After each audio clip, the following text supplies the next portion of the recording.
Hey guys, so in this video I'm going to talk about everything I've been doing to consistently win and do well in Season 9 so far. Even though the new season only came out a few days ago, I have a pretty good grasp on the meta and I think I can definitely help all of you guys struggling to get wins. I'm going to focus on specific tactics and new items and drop spots from Season 9 rather than just general tips on how to win. If you're looking for more general tips to play like the early game, the mid game, and late game, check out my how to win solos or tips to score higher in tourneys videos. This video and tips and tricks within it will basically be specific to Season 9. As per usual, I'll put some timestamps on the screen now for each section I cover. If you guys haven't read the patch notes yet, or you don't ever read patch notes, you're in luck because I'll discuss some of the important things that are good to know when trying to do well this season. So with that being said, let's start with Season 9 drop spots and playing out the beginning of the match. If you haven't played yet or you haven't looked at the new map, there were a few changes to some major POIs. The first and the biggest is Neo Tilted, which basically means New Tilted. Tilted was destroyed at the end of the last season, literally last week, when the volcano erupted.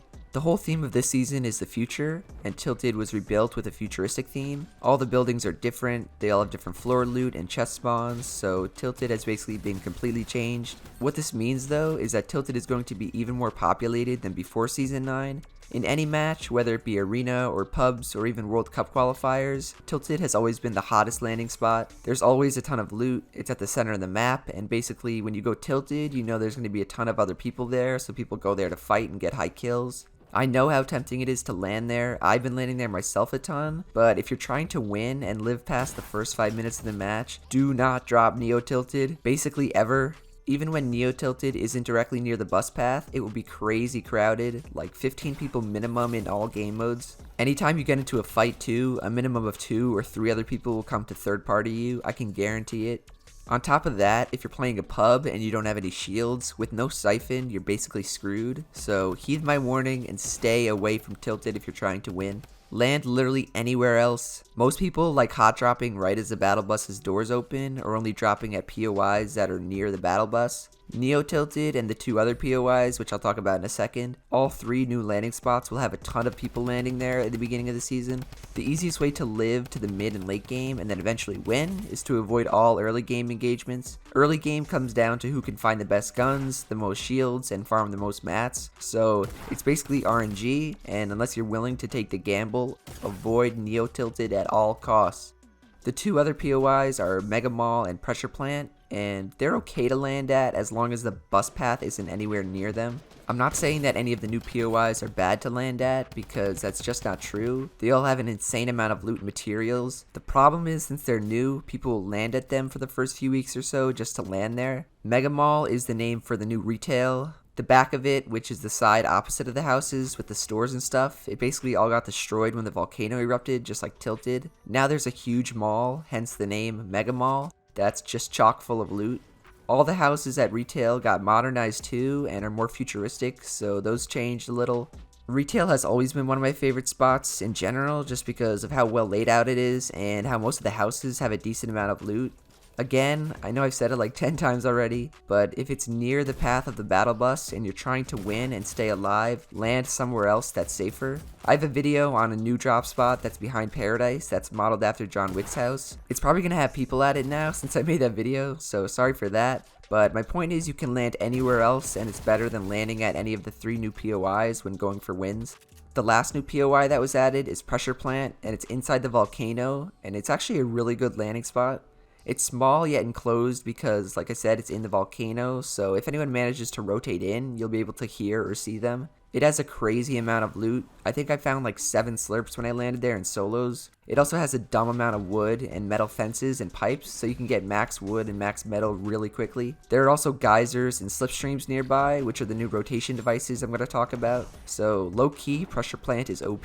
For the first couple of weeks, and for now, it will be contested though, because people just want to land there to try it out. But in a few weeks' time, I can guarantee it will be one of the best landing spots in the game. The next topic I want to cover is your loadout. Your loadout is important for transitioning from the early to the mid and late game, and with the numerous guns being vaulted and addition of a new shotgun, people's loadouts and playstyles are going to be much different. The funny part is, I actually made a GameSense 101 video on loadouts and how to play around them, and never in a million years did I ever think Epic would go ahead and vault the pump shotgun. If you didn't know yet, you probably live under a rock, but yes, every variant of the pump, including the purple and gold, have been vaulted and can no longer be used in the Battle Royale game modes. Epic actually vaulted a lot of guns in the new season. On top of the pump, they vaulted clingers, buried treasures, poison traps, the silent scar, scoped pistols, thermal ARs, and balloons. For some reason they unvaulted grenades, but they're still pretty useless, so I bet they'll be vaulted again at the end of the season. To replace the pump, Epic added the combat shotgun, which has blue, purple, and gold rarities, but it can only do a max damage of 138 damage to the head. Yes lads, you heard that correctly, it cannot one-shot people to the head. So it's just like the TAC shotgun, which is the only other shotgun in the game right now. Epic actually slightly buffed the TAC shotgun's damage, so I think its max headshot damage is something like 158. But again, you still can't one-shot people. The combat shotgun, like the TAC, is semi-automatic, so you can fire it pretty fast. But the weird part is its spread. A shotgun spread is the size of the cone of all the pellets, so with the combat shotgun, when you just have it out, looking at the reticle, you can see how small it is. The size of the reticle and the spread means all the shotgun pellets will be within it. This means you have to be insanely accurate up close, or you'll literally do 0 damage with the combat shotgun.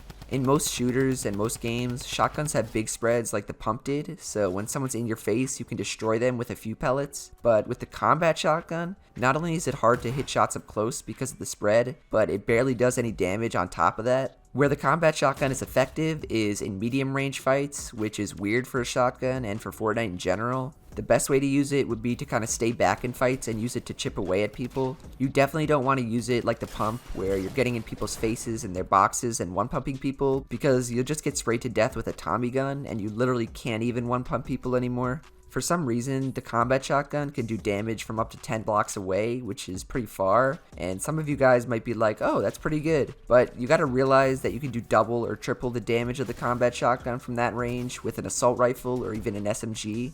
This means right now, both the combat and the TAC are really underpowered, so what I recommend using for shotguns is the blue TAC, which is the best shotgun in the game right now. It's got a good size spread for a shotgun, which is what you want up close, and it does more damage than the combat with a headshot. If you don't have a blue TAC, it's probably a toss-up between the gold and purple combat and the green and white TAC. It's preference at that point, and if it fits into your playstyle. So if you're really aggressive and you always find yourself in your opponent's face, then definitely run the TAC shotgun. But if you're more passive and you like to take fights slowly and from a distance, use the combat shotgun. For assault rifles, the SCAR is the best right now, followed by the gold infantry and then the normal AR. For SMGs though, or just guns in general, the drum gun is king. I can confidently say that the drum gun is the best gun in the game right now. It's got a 50 mag clip, an insane fire rate, and really good damage. It's straight up better than any shotgun right now, so if you can't find a shotgun but you have a drum gun, you're set for the rest of the game. Some loadouts that you can try running that don't have shotguns that are probably better than loadouts with shotguns are a sniper and 2 drum guns, or a drum gun and an RPG, or a sniper, a flintlock, and a drum gun. Basically any combo with the drum gun will work, especially with the flintlock pistol because it actually does more damage than a lot of the shotguns do now. The current meta we're in right now is a spray meta, and you've probably noticed that by just watching my gameplay or playing yourself. Spraying someone down with a drum gun is much more effective than trying to outskill them with a pump, so use it to your advantage. It's literally as easy as holding your fire button down and walking forward aimlessly. That's what's best right now. The last section I want to go over is rotations for the mid and end game. This season is one of the easiest in terms of ways to rotate. Every season, Epic usually adds some new rotation item or device around the map. Last season were the geysers, season 7 was zip lines, season 6 were the shadow stones, and I think season 5 were rifts. This season, they added slipstreams, which is the name for the huge wind tunnel system that goes through Tilted and the rest of the map. If you look at the map, the slipstream system makes a huge circle around the center of it, and then there are like these weird slipstream station things everywhere that you could use to glide up and out of. Rotations are much easier than before and are probably easier than ever as long as you can find a nearby slipstream. However, because it's so easy to rotate with them, that means that third partying will be easier than ever. Every fight that I got into near a slipstream meant that 1 or 2 maniacs would come flying in. Sometimes people would just literally go by in the slipstream without even noticing you, but this season will be the season of third partying. I remember that Epic actually said they didn't like unhealthy aggression, which is why they took out the siphon, yet for some reason Epic added the slipstream system, which makes it much more convenient to be aggressive in third party fights.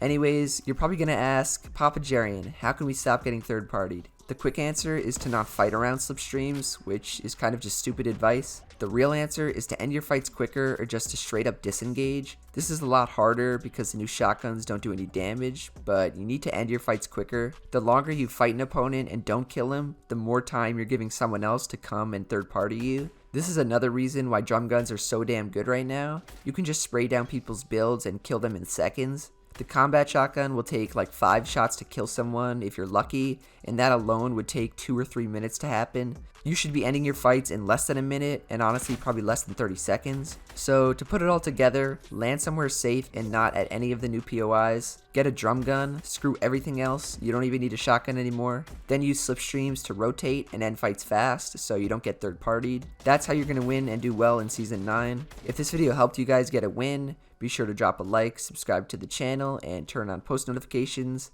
Make sure to DM me on Instagram or Twitter showing that you use my code for the Battle Pass so I can shout you guys out because I know a ton of you guys used it. Otherwise, that's it from me, and I will see you guys in the next one. Later.